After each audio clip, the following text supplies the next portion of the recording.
we have, I think, tried to map in a way the Anthropocene as a concept and how we try to conceptualize time, to periodize time, and what the how the Anthropocene is situated within that. We've also looked at the different trajectories of development. We've tried to kind of come up with ideas of boundaries. And I think, you know, some of the ones that have been put out are probably ones that people generally think about. 1492 was one date that has been singled out as important. 1784 has been singled out as one.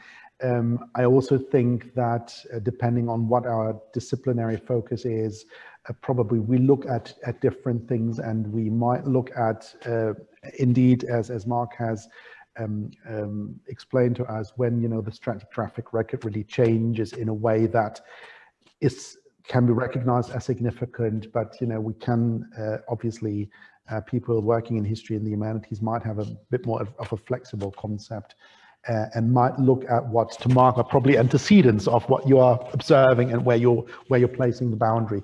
So with a certain degree of flexibility, I think we've also established that, you know, even if we look at the earlier kind of periods as kind of runner,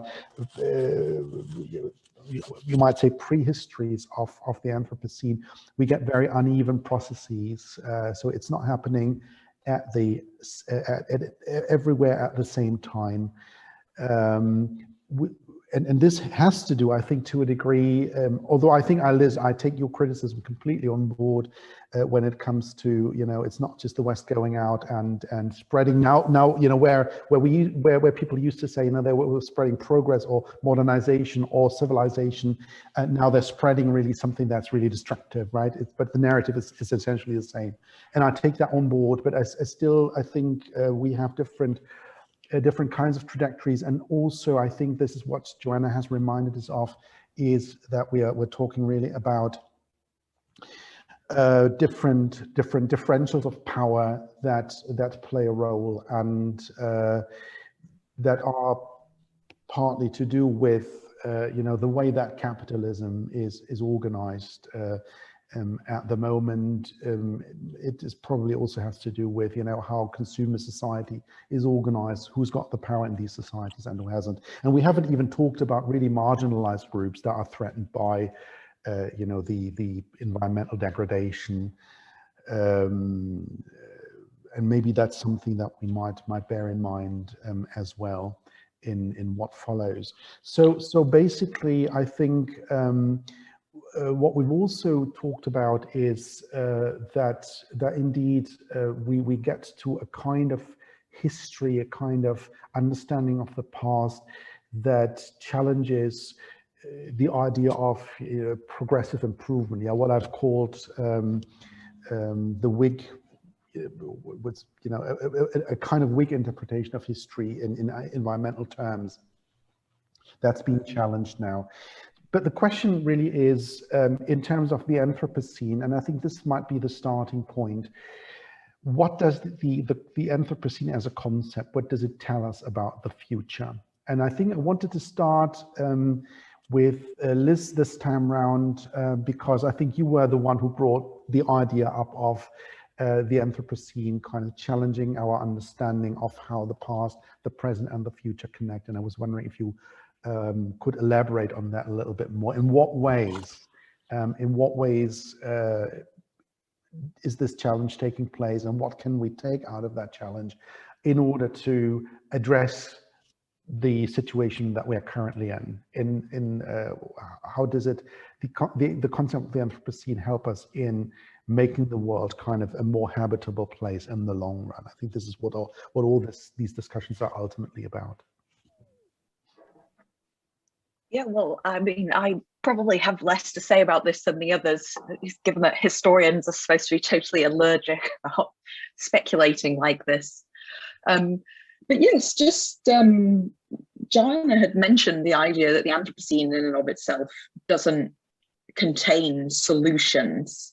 I would say that if you look at that initial piece by Paul Crutzen, there is a solution proposed in form of geoengineering. So, you know, at least one way this is sometimes taken is the idea that, you know, our benevolent overlords, I'm glad Mark seems to be he's going to be a good benevolent overlord, but we'll sort this out via kind of techno solutions, is at least something that was built in from the at least 2002 onwards. But I think we can all safely say that's not in and of itself enough in any sort of a way. A couple of things I'd say that the Anthropocene tells us. The first is that that we need to restore this notion of being humble about some of this, and realizing that we can. This is part of my beef a little bit with the capitalist scene, that it's not just about human history. And it means that even if we sort out certain human problems now, we have certain sets of things that are already built in. That carbon dioxide, say, up in the atmosphere is still going to be there. And there are a whole host of other problems that come under this Anthropocene umbrella as well. And that means that, you know, we really do have to recognize the very complex ways that, you know, our socioeconomic formations are intersecting, and I think ways that certainly I don't understand, with all sorts of natural processes.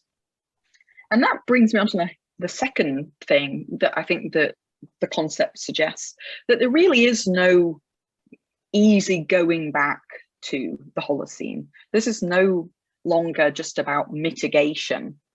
This is already, for large numbers of people in the rest of the world, and thank you, Thorol, for pointing out we need to talk more about these groups, that this is already a question of adaptation. If you live on a small island, if you live at the poles, if you live in the Middle East, actually in, I think, a surprisingly wide set of situations, this is about adapting. It's not about undoing some of these harms.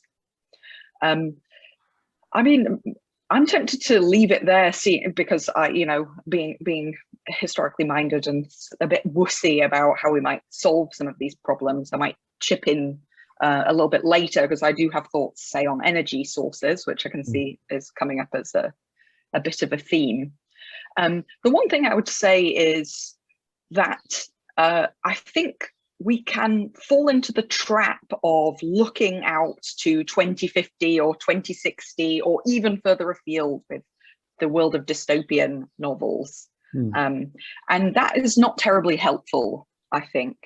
I think if we are to think about where we need to get to, even in quite utopian ways, we need to pay a lot of attention to the actual processes of getting there. And so these mid to long range targets don't really answer the hard questions. But then here I am, I'm fudging. I also don't have answers to those hard questions either. I'll throw it back to you other guys. Yeah.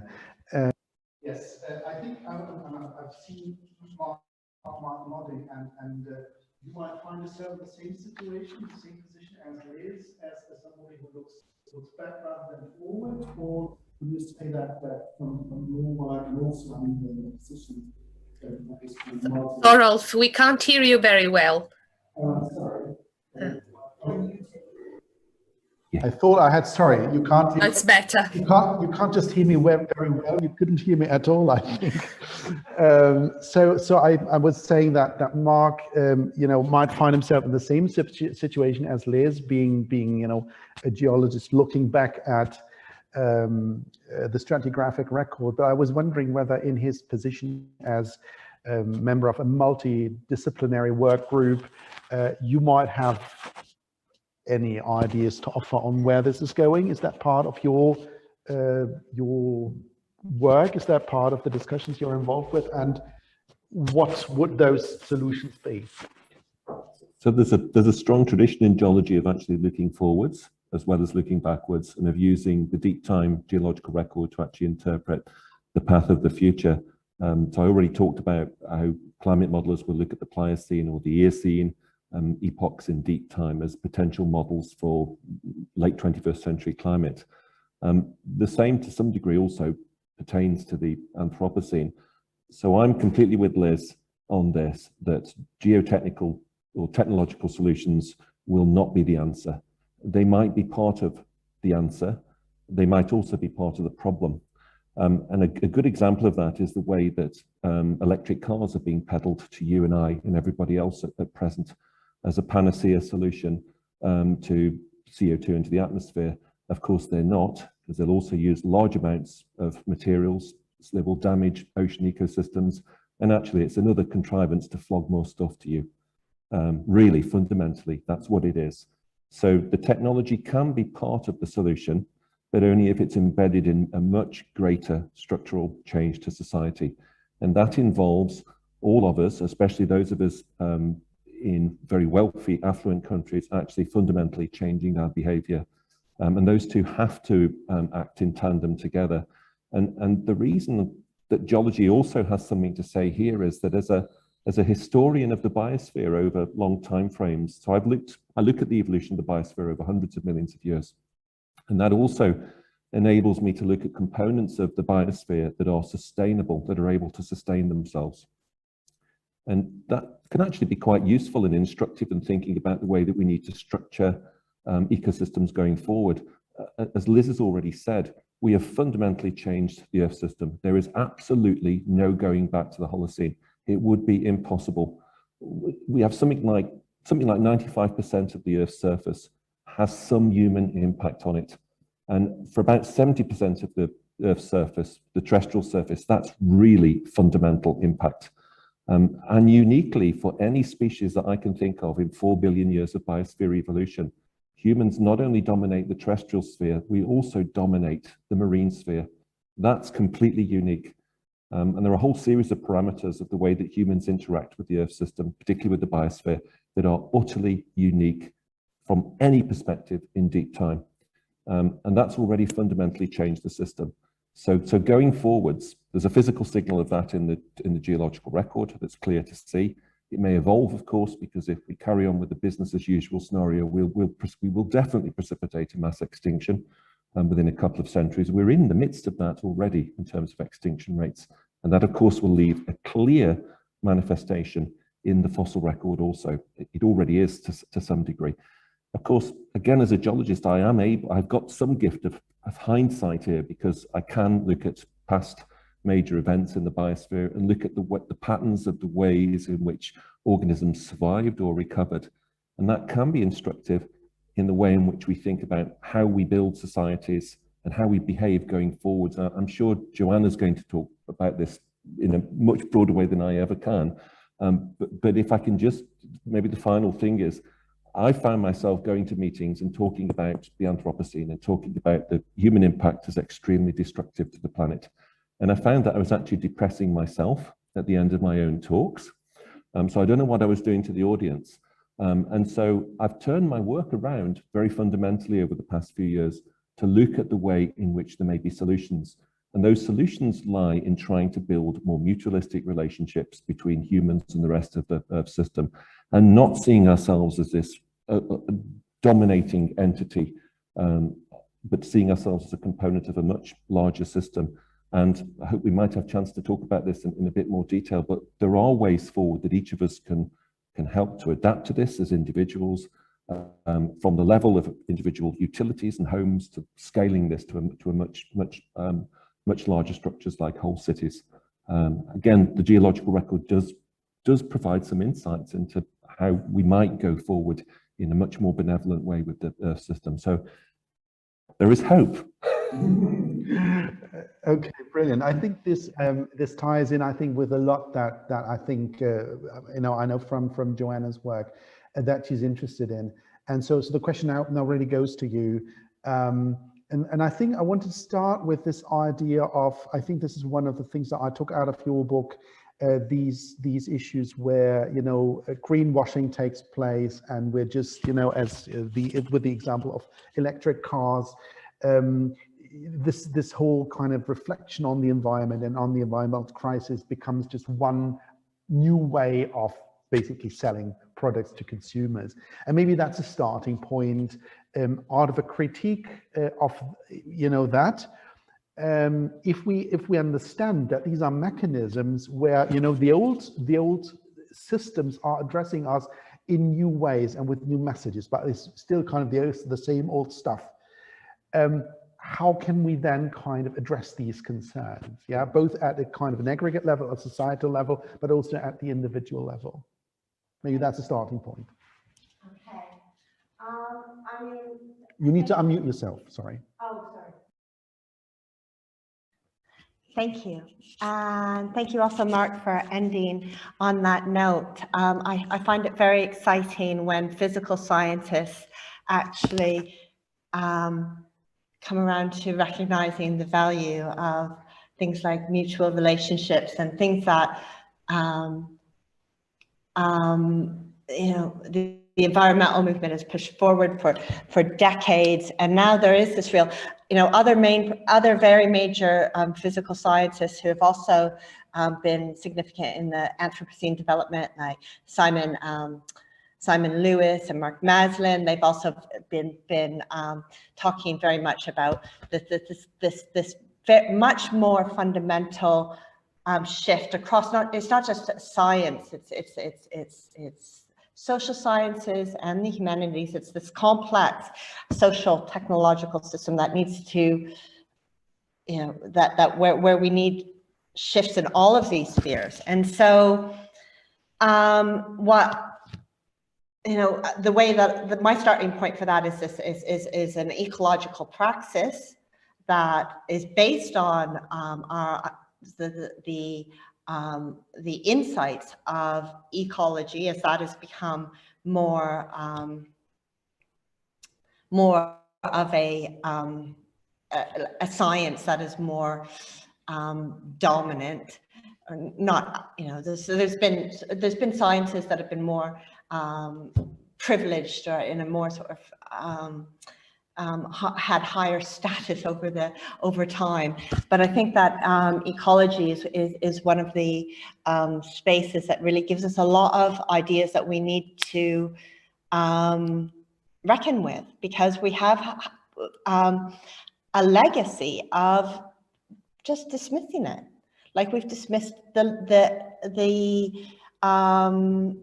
concerns of certain people. We've, you know, so there is this legacy in our historical legacy of domination, of extraction, of exploitation that goes hand in hand with capitalism.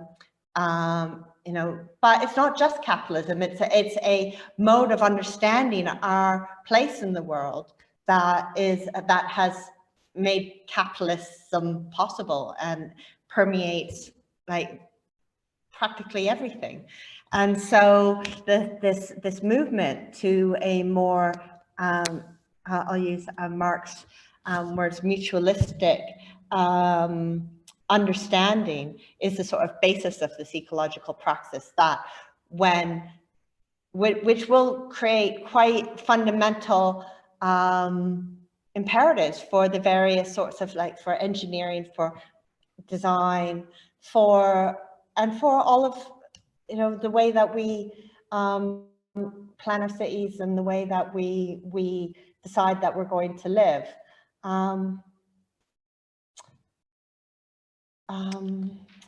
Yeah.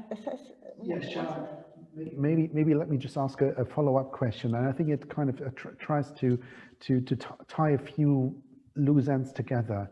I was grateful when Liz came up with the, you know, the words dystopia and utopia, and I'm wondering, when we try to imagine kind of future scenarios, or when we try to imagine, okay, our understanding at the moment is, you know, things are not as they should be. Things have become unsustainable. And this is where the historical process has led. And we're trying to look for ways out of that. Then, you know, evidently, you know, we have a lot of the changes that we have witnessed, you know, for better or for worse, over the past couple of centuries have been driven by, in a way, utopian ideas, or at least kind of visions of the future, right? I mean, when Adam Smith wrote The Wealth of Nations, there was no such thing as a capitalist economy. He was kind of envisioning something that wasn't there. Then, of course, we have the huge social, historical, philosophical utopia of Marxism, yeah, for better or for worse. Is that the kind of stuff we need? I know that you're also interested in the work of Rachel Armstrong's work on the Ecocene. The Ecocene, as defined as I'm quoting a 2016 book chapter from her, a future era in which, as she says, I quote her here, human scale events augment and enhance the living ecosystems of our planet. So is that the way? Do we need something like that? Do we need a vision, a grand vision of where we need to go? Or is it more, are we more calling for a policy of pragmatic steps? Or maybe these are not even mutually exclusive. What do we need? What do we need to present to people in terms of, okay, this is where we need to go as a humanity? Well, I mean, I don't think we're going to get to where we need to be without a very, a big step change. And so we will need a vision and I think an easily understandable concept and framework to underpin an ecological praxis is a very powerful concept. So I'm very on board. The Ecocene concept, and it's as you know, it's the subtitle of my book as well. So in my view, that Rachel Armstrong's idea is she's onto something, but it's like a real struggle, because actually I don't think it's going to. I mean, it's not. The environmental movement, and a lot of environmentalists there's a lot of resistance to an ecological proposal, and most of us who've worked in that sphere in a practical way, like in terms of like having to go into spaces where things don't work like that, and then trying to change them, get a lot of negative, like, you know, it's not it. You get attacked often. And so the Ecocene concept, I don't think it's going to be smooth sailing, but I do think that the idea of taking ecology and making it as a foundational, just a foundation for a new type of praxis. And I've tried to define it as something that is built on an understanding of the Anthropocene as something that is like critically important, coming from the physical sciences, but also an engagement with concepts like the Chatterjee as a more specific description of what are the catalysts and why the Anthropocene is happening, and then a real foundation in ecology, so a sort of ethic built around ecological thought, and then other things that develop out of that are the sort of mutualistic relationships that Mike's talked about, which is not just with the environment, but with each other. Because in fact, we're not going to get everybody, like we need a bigger consensus to get to where we're going. And so in fact, we can't afford to do this sort of domination culture anymore. And so it's intersectional feminist, anti-racist, and it's pushed forward through these expanded design practices that take all of these ideas on board, and it's very interdisciplinary. So that brings ecological thought into all the other disciplines, into economics, and then the economics, the ecological economics, and that impacts what gets designed, whose interests are served, whether we take unintended consequences, which can often be anticipated if you take the time to anticipate them into account. And so then that is a redirection of the political economy of design and of the political economy of engineering, such that we don't have, it doesn't run according to the logic of exploitation, extraction. It runs according to a mutualistic logic, which is a big jump. And so that is the sort of essence of the ecocene concept for me. And I'd love to talk to Rachel Armstrong about that and see if she, if we can agree on that. But so far, it's not really catching on very much. Great, thank you very much. I think the point really is that we have to operate, in order to make that happen, we've got to operate at two levels. We've got to operate at the individual level. Now. Sorry, you're on mute again. I'm on mute again as usual. Yes, thank you. So I think we're operating, if we want to make this kind of future happen, we're operating at two levels. So we are operating at a kind of political level because there need to be processes. I don't think this is going to simply happen. It can get an impulses from a grassroots level, but I think it needs to kind of reach the commanding heights of political and economic power in order to become feasible. But we also need something, I think a lot of people, an increasing number of people are really keen on engaging with these things. So we need to also have some kind of message for, what can we practically do? And I think it needs to go beyond, what I do religiously, being a German, having been doing this for 20 years, religiously recycling my plastic, right? This is just not enough. I think it needs to go much further than that. But that might be a first step if everyone did that. We had a bit of a discussion on littering, right? Mark and I before we started. So this is a starting point, but obviously it cannot end there. So these are, I think that are the two levels that need addressing. But I think we have, in a way, tried the patience of the audience for far too long. And I think it's now probably the time.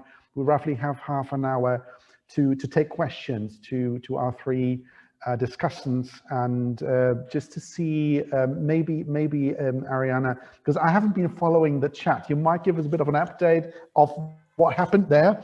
Yeah. That I couldn't focus on, and what you've been discussing there, and are there any questions that are coming out of that? There has been a lively debate on the chat, starting with what we started with, basically what will happen after the Anthropocene, destruction or further evolution, a debate on Anthropocene and the physical record, and Haraway's concept of Thulucene as a cognitive adjustment.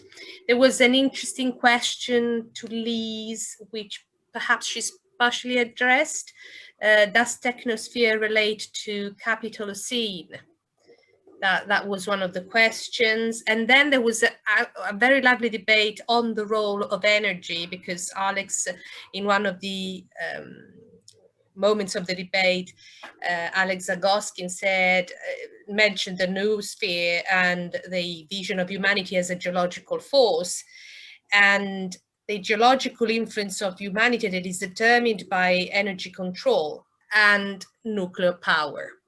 And that's when things became even more lively, because there are different visions. That people started also talking about the fact that most of the most known history of humanity is a history of war and conflict. And that's what also determines certain negative views of nuclear power. Many people hear about nuclear power only when there's a disaster, or they think about Hiroshima. There was also and I will wrap it up. I'm just giving you a sort of overview of what happened. Unfortunately, this member of the audience had to leave early, but she hopes to see answers and debate later. She says, Tanya says, I have to depart prematurely, though would like to ask a question that I will seek the answer to via the recording. As an SBE student, I am intrigued by the stellar strength with which consumerism is spreading.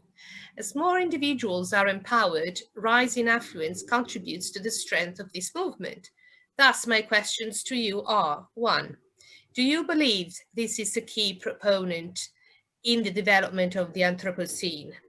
2, and if you deem this is to be detrimental to our existence, how can we devise a solution to alleviate it?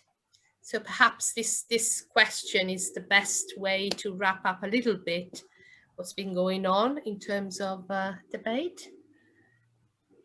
Would you please repeat what was the question about? Yes, the question by the student. I'm just retrieving it, sorry. What movement was it, or whatever? Consumerism. Yes, it was about consumerism and renewables, actually worse than oil and gas. So she said, do you believe this is a key? Basically, she makes a connection between more individuals that are empowered because of the spreading of consumerism and the rising affluence that contributes to the strength of this movement. It's a sort of cycle. So she asks, do you believe this is a key proponent in the development of the Anthropocene? And if you deem this is to be detrimental to our existence, how can we devise a solution to alleviate it? Well, if I may, I would just like to say that unfortunately much of modern push for greener, cleaner, building back better and so on is purely consumerist. Mm-hmm. And it is not about doing things which are for the better, but being seen doing something which is supposed to be good. Essentially, I agree that the point of view which was expressed here, that much of this is just trying to sell people something new instead of something they already have. Well, if you take real analysis, you will easily understand that driving your car until it falls apart is much better for the environment than buying some new hybrid or whatever it is. Using, gas boilers, which have well established and reliable construction and will work for decades, is much better than trying to install heat pumps, which are essentially glorified fridges, more expensive, more, well, difficult to utilize, and much less efficient. So again, this is all, unless it is just posing, it's just a way of selling people something they don't want, don't need, but essentially will be either bamboozled into it or forced into it. And the same thing with, renewables, because they are so unreliable by definition that you need backup every megawatt of solar or whatever power with equivalent power run on oil, gas, or nuclear. Again, this is not the way. You cannot get out of consumption through more consumption. This is my point. And I think that any politician needs at least learn that energy is conserved. This is basic physical fact, which not many people are aware of, I'm afraid. Yeah, I think the question is out there. If you want to repeat, you can see it in the chat. You've got to scroll up a little, but I did find it. I'm not finding it now again. So I would like to put that question to our three discussants. the questions about consumerism, starting, I don't know, with Mark perhaps? I can have a go, and I can build on what Alex has just said. I'll give you an example that I think is a really good example. So if you think about humanities' consumption of water, which is growing, it's about, well, it's actually been stable now for a few years, which is good. It's about 4,000 cubic kilometers a year. By some calculations, you can say that about 70% of that water is used in urban centres globally, and about 25% of that water is flushed down the toilet. Now, that is extremely excessive consumption of water that is unsustainable. So how many of us in our bathrooms have a connection between the sink and the toilet? How many of us recycle the grey water that goes down the sink straight into the toilet bowl? Probably none of us. And yet that technology is very simple to install. It doesn't really take that much, and it would be hugely beneficial to the environment. So that's one example potentially of a way forward. And to build on that a little bit, the technology of compostable toilets goes back millennia. But there's been a really good kind of technological push to develop these kind of toilets since the mid-19th century. And they're good because they can use virtually no water, only the water that comes from our own bodies. They can biodegrade the materials, which is much more like a natural ecosystem. So touching on the themes that Joanna's talked about in terms of a circular economy, even in your own household, and potentially can produce something at the end that's actually quite valuable to the local environment. So that's one potential way forward, where at an individual utility level, we could start to make a difference, just in the way in which we recycle grey water, for example, or if we thought about the way in which we might be able to transition from a very wasteful water-based system to a system which is based more on compost. And that has been done. There are places around the world where it's been done successfully. In a suburb of Hamburg, it's been done for about 3 decades. So there are models for how this can potentially work. But of course, it's not quite as sexy as trying to flog large numbers of electric cars to people. So it's not something that's very prominent, but it's one possible solution, I think, or at least one way of thinking about it in a different way. That's my little bit. Joanna, do you want to say something about this? Yes, I do. Those were both great answers that I'll build on. I think that the focus on the consumer is the wrong target.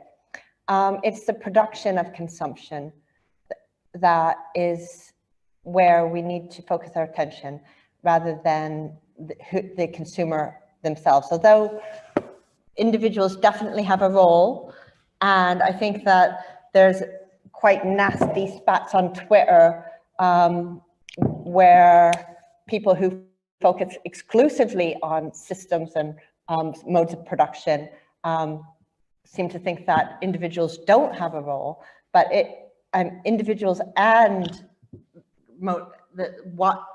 the systems of production, when we look at what we produce, both of those,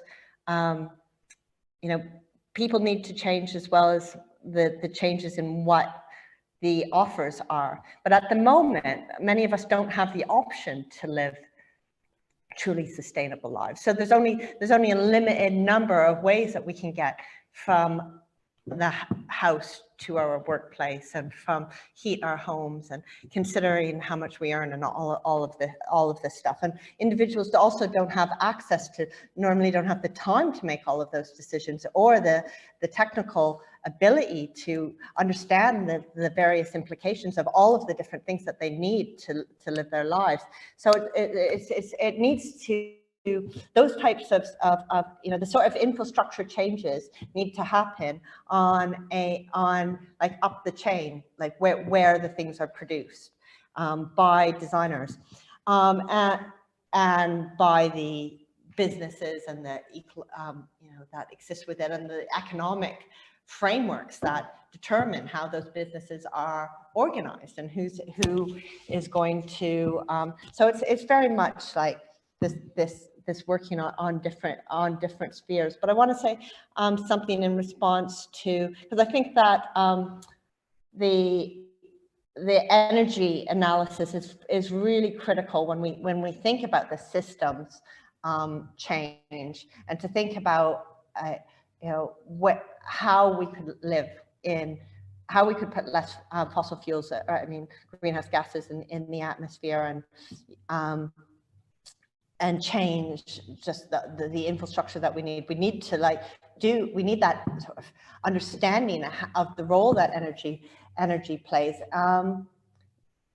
to sort of to figure out how we're going to reconfigure things. But then can't remember what Alex said exactly, but it did remind me of, sorry, I'm jumping around a lot here because we're talking about such big things, but it did remind me quite a lot of a quote by one of an early design theorist, ecological design theorist. And it goes, advertising design and persuading people to buy things they don't need with money they don't have in order to impress other people who don't care. And that's Victor Papanak. And so that is, it's not just like the systems that we develop that serve people, but it's like what we like the sorts of what we get, how communication technologies work to make particular types of lifestyle enviable. And so, a lot of this, we've seen massive amounts of change happen. And I think that there is the potential to have that, the really very, very big changes happen that are not sort of imposed upon us, but that are generated by us. But it will take more commitment in our institutions and our educational institutions. Maybe I'll stop there. Liz, a word from you on this? Yeah, so and Joanna, I think that's really important about this being structural rather than an individual question. I'm reminded of a study that found that a homeless person in San Francisco has a higher carbon footprint than many people in the global south, simply because of the provenance of the food they're eating and so on. So this very much is structural. I want to push back a little bit against this, the idea that consumerism itself is the bogeyman on two fronts. Firstly, for a lot of the global south, I am of the strong belief that some elements of growth are going to be necessary and are just. So this is not about a rollback everywhere. And I think that, the idea that consumption in the global south is to blame is obviously not true. And the second is a bit of political realism about what this prescription looks like. We just went through the COVID lockdowns, right, which were pretty drastic, and we've all seen they barely did anything to touch emissions. So what on earth are we're not going to get the effects we think we're going to from actually radical changes in individual behavior. As well, if we look at history, these examples are not terribly inspiring. So, for example, with the end of the Soviet Union, Cuba was marooned, went through the so-called special period, developed agroecology, food was rationed, the economy completely collapsed, all for about a third cut in emissions, way less than this 40 to 70% that we're targeting. I also do not think that saying we should all go through this is how, environmentalists are going to get into power. I'm very struck by the fact that in the US, it has been the rhetoric of the Green New Deal that has at least wooed people who found environmentalist austerity deeply, deeply unappealing. And I think it would be a mistake to go back to the old, hemp wearing versions of environmentalism. So I think this is a problem of such urgency that if we think we can sort out the political economy first, we're really going to miss the boat in a big way. So I really like what Mark is saying about the fact that this isn't going to be about one fix. It's not like we electrify everything and then ta-da. It's going to be about a lot of options that we do make seem appealing, that we don't make it sound like, you know, you have no more Zoom calls, they're too energy intensive. Just sit alone in a darkened room the whole time, because I don't think that that's politically realistic. But I am somewhat optimistic on these fronts, probably more than someone like Alex is, that we do have actually quite a lot of these solutions, you know, that they exist, they just remain to be rolled out. And for all we can bash on renewables, for example, there are many ways of reorganizing energy systems so that they are more compatible with a smaller amount of baseline fossil power, for example. Pre-cooling a shopping mall, it's not sexy, but it's going to save a whole lot of energy. And I think that, you know, we need to be a little bit, the perfect can't be the enemy of the good, unfortunately, when it comes to this. And yeah, I also, as Thorolf mentioned in the intro, I'm very conscious of the fact that right-wing forms of environmentalism are a dangerous reality, and also something that we should be a bit cautious about, that if we make this be a very alarmist set of ideas, we risk playing into the kinds of currents of populist authoritarianism that we also know are flourishing in this moment in time as well. If I may, just a brief note. I would like to share with you one slide I just found. May, could you please allow me to share screen? Yeah. May? I think you can as a panelist. Can you not? No, it requires. Okay, hold on. Hold on. I should be able to make that happen. Thank you.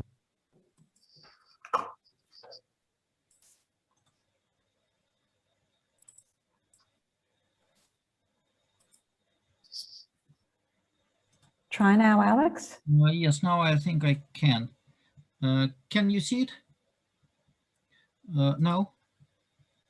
It's starting is just slow. Now we can. It says y hyperbolic, right? Can you see it? Yes, we can see it. Yeah. Yes. So this is an interesting, first of all, this is a phenomenological dependence between the size of a mammalian animal and the number of units in a population globally. So you see that we have tons of thousands of elephants and kind of billions of mice, and humans should be somewhere in millions. And humans instead are in billions, and all our domestic animals as well. The reason is that we have technology. And without technology, we would drop down to millions or to tens of millions, depending on the level of technology we'll drop to. These things did happen several times. For example, when the Han, well, Thorolf will tell you more, but I believe that when the Han dynasty went down, the population of China dropped from something like 60 million to 10 million in a few years, essentially because the technology, the organization which supported irrigation and distribution of food broke down. If our technology breaks down, we will have the same kind of extinction. Second thing is, the guy on the right is Peter Kapitsa, Rutherford's favorite student and Nobel Prize winner on his own. And he provided a report on renewables to the Soviet Academy of Sciences in the 1970s. So his conclusion was, and it stands still, that in order to produce energy on the industrial scale necessary for support of civilization as it is, you must have much greater density of energy flux than can be produced by either sun or wind. This is just a question of fundamental constants. For example, no matter what you do, you will never get more than about 1.4 kilowatt per square meter from solar batteries, no matter what you do, because this is how much sun produces. So any attempt to harvest this much energy from, well, it means that you will spend more on building the devices and distributing this energy. So this must be taken into account. So this is why I'm saying that the problem is the clash between very short time scale on which political decisions are being made, on which public opinion is being formed, on which popular movements are being whipped up, and much longer scale on which you can make rational decisions. You know, the Mayans, they saw the decline of their crops and they made their decision. They decided that they need more pyramids, and it didn't help them at all. But it looked good for the moment. Thank you. Right. I was wondering, are there any questions from the audience? I think we're smaller now than we were at the start, but are there any other questions?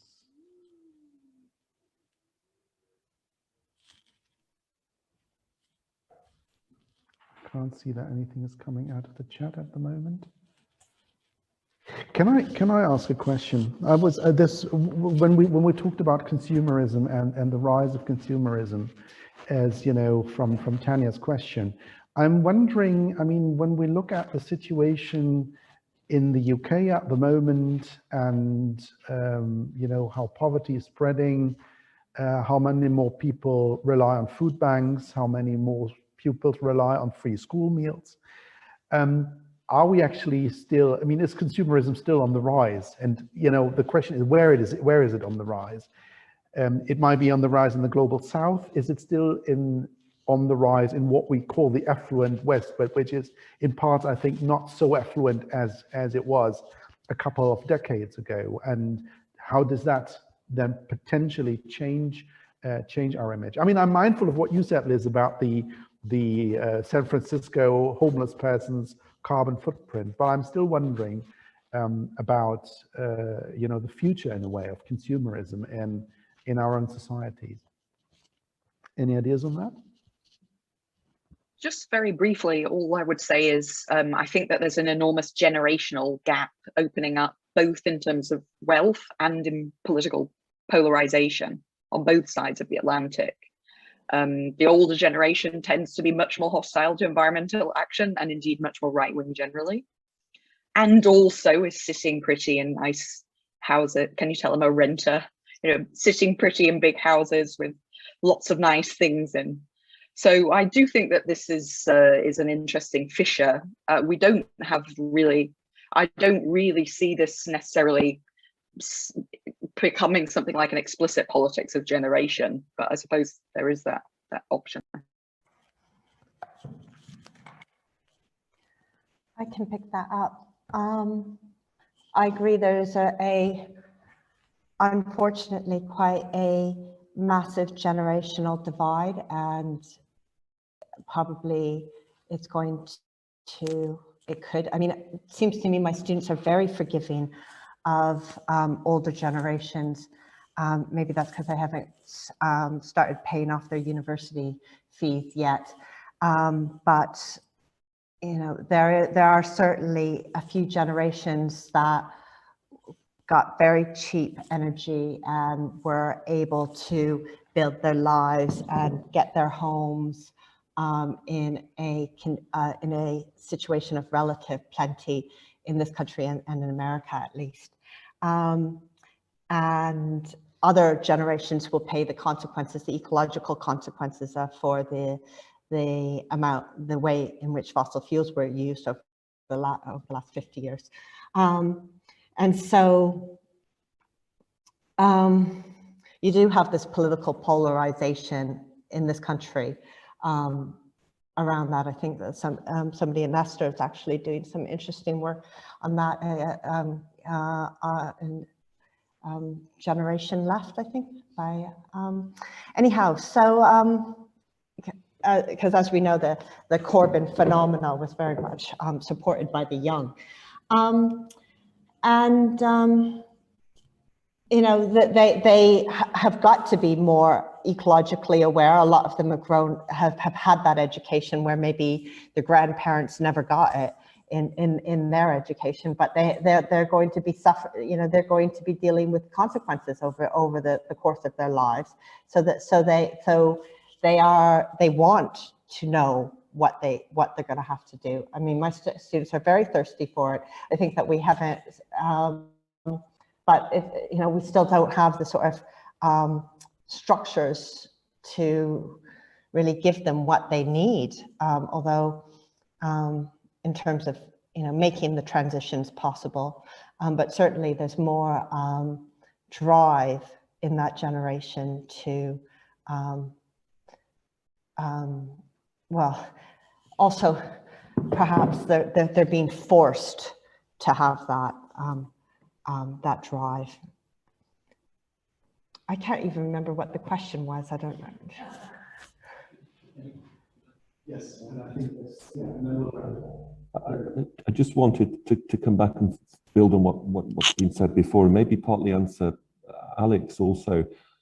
So I get the physics of it, Alex, and I understand where we're going, and that's actually encapsulated very much in Peter Haff's idea of the technosphere, that it's an engine that's accelerating and that eventually the wheels will fall off. And I've heard Peter use that as an analogy.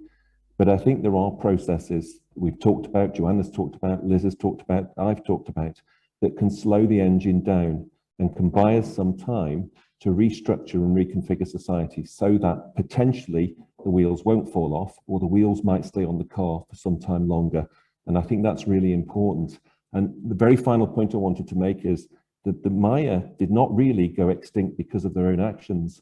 The lowland Maya most definitely probably did overutilize their environment, but actually it was colonialism that killed off the Maya about 6 centuries later. So it was that globalization, the beginnings of that technosphere on a global scale, that finished the Maya off. And I think there are ways that we can really prevent that happening again.